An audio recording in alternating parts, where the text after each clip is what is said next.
జరపండి, queue line జరపండి, queue line జరపాలి.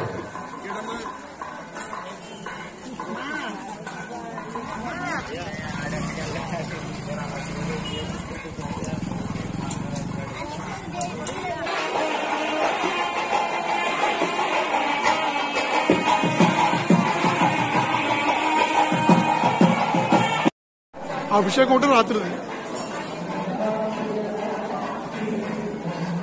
ఇంకంతా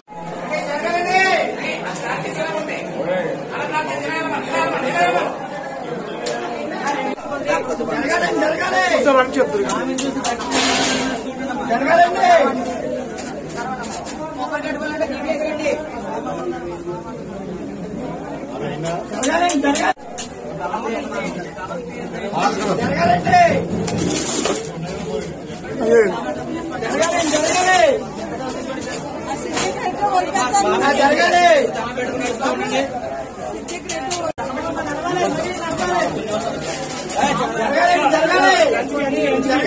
అంజనీ ఉండాలి జరగాలండి.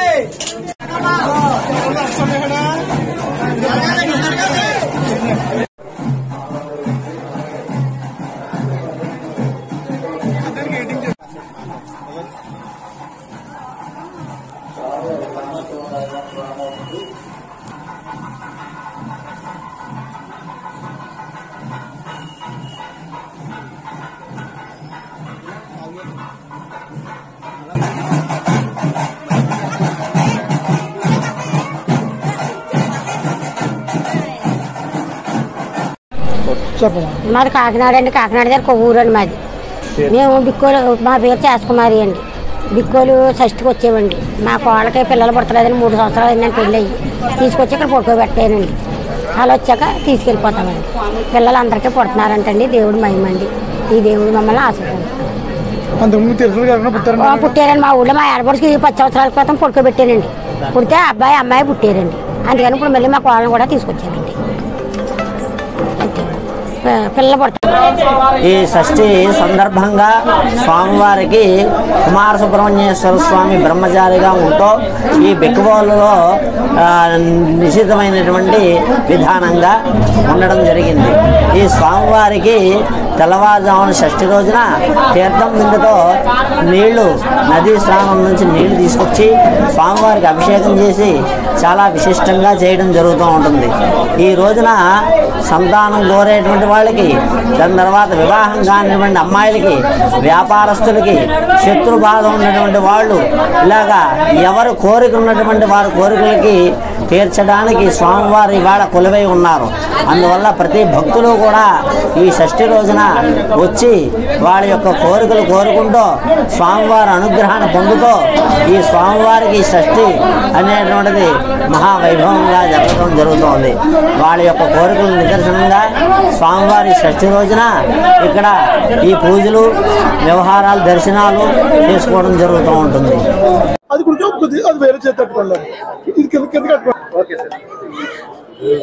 శ్రీ కుమార సుబ్రహ్మణ్య స్వామి నమః. ఈరోజు షష్ఠి మహోత్సవాలు అత్యంత వైభవంగా జరుగుతున్నాయి. ఎక్కడా లేని విధంగా ఇక్కడ షష్ఠి మహోత్సవాలు 6 రోజుల పాటు జరగడం జరుగుతుంది. ఇక్కడ స్వామివారు దక్షిణముఖం ఉన్న వలన కుజుడు, రాహువు, కేతువు ఈ 3 గ్రహాలకు అద్భుతాన్ని స్వామి. ఈ గ్రహదోషాల నివారణకి, కాలసర్పదోషాలకి, వివాహానికి, సంతానానికి అద్భుతాన్ని స్వామి. అలాగే ఈ షష్ఠి తిథి రోజు స్వామివారికి సంతానం లేని స్త్రీలు వచ్చి నాగుల చీర ధరించి ఇక్కడ తోక మిరియాలు ఆవనేతిలో ముంచి తీసుకుని ఆ యొక్క నాగుల చీరను ధరించి వెనకాల భాగంలో నిద్రిస్తారు. వారికి వచ్చిన స్వప్నాన్ని బట్టి సంతానం కలుగుతుందని ప్రయత్నిద్దండి ఇక్కడ. అలాగే స్వామివారు ఇక్కడ షష్ఠి మహోత్సవాలు 6 రోజులు జరుగుతాయి. మనకి ఎక్కడా లేని విధంగా స్వామివారు ఇక్కడ బ్రహ్మచారిగా కొలవడం జరుగుతుంది. ఇక్కడ ప్రతి చోట వల్లి దేవస్థానం సుబ్రహ్మణ్య దర్శనం అవుతారు స్వామి. ఇక్కడ తమిళనాడు దగ్గర పళని క్షేత్రంలో మాత్రమే బాలసుబ్రహ్మణ్య స్వామి కొలుస్తారు స్వామిని. స్వామివారి చెంతన స్వామివారి పుట్ట ఉంటుందండి. అది 300 సంవత్సరాల క్రితం స్వయంగా వలసింది. తూర్పు చాళుక్యులలో 9వ శతాబ్దంలో ఈ ఆలయం నిర్మించడం జరిగింది.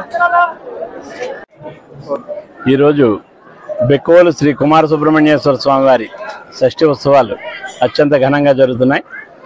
నిన్న సాయంత్రం నుంచి కూడా షష్ఠి తిథి ఏర్పడటంతో భక్తులు తండోపతండాలుగా దర్శనాలు చేసుకుంటున్నారు. ఈ సంవత్సరం విశేష సంఖ్యలో భక్తుల తాకిడి ఉంది. అందరూ కూడా క్యూ లైన్లో తెల్లవారుజాము నుంచి కూడా వేచి చూసి సమయం తీసుకుని స్వామివారి దర్శనానికి వెళ్తున్నారు.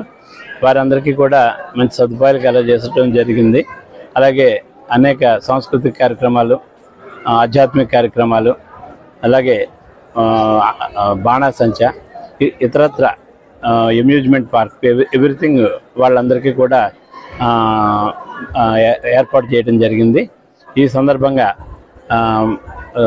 ప్రీతం ఎమ్మెల్యే శ్రీ నల్లమిల్లి రామకృష్ణారెడ్డి గారి సహాయ సహకారాలు ఈ ఉత్సవ కమిటీకి ఎల్లవేళ అందుతుండటం వల్ల స్వామివారికి ఈ రకంగా భక్త జనావళి, అది బిక్కువోలు పరిసర ప్రాంతం అందరికీ కూడా ముఖ్యమైన పండుగ అయినటువంటి ఈ షష్ఠి అత్యంత వైభవంగా జరుగుతుంది. ఈ కార్యక్రమంలో పాల్గొనే అందరికీ కూడా ధన్యవాదాలు తెలియజేస్తున్నాను. నమస్కారం అండి. ఈరోజు సుబ్రహ్మణ్యేశ్వర స్వామి షష్ఠి సందర్భంగా బిక్కవోల్లో వాళ్ళ బందోబస్తు అరేంజ్మెంట్స్ అన్ని ఏర్పాటు చేసుకోవడం జరిగిందండి. ఎస్పీ గారి ఇన్స్ట్రక్షన్స్ మేరకు సార్ ఏదైతే విజిట్ చేసినప్పుడు చెప్పారో, సో క్యూ లైన్స్ అన్ని కూడా మనము అలానే మెయింటైన్ చేస్తున్నాము. అండ్ మెయిన్ డివోటీస్ ఎవరైతే ఉన్నారో వాళ్ళకి ఫ్రీగా దర్శనం జరగడానికే మాక్సిమం ఇంపార్టెన్స్ ఇస్తున్నాము. సో దానికి తగ్గట్టు 300 మెంబర్స్ సో డిస్ట్రిక్ట్ ఫోర్స్తో ఈరోజు ఇక్కడ బందోబస్తు ఏర్పాటు చేసుకోవడం జరిగిందండి.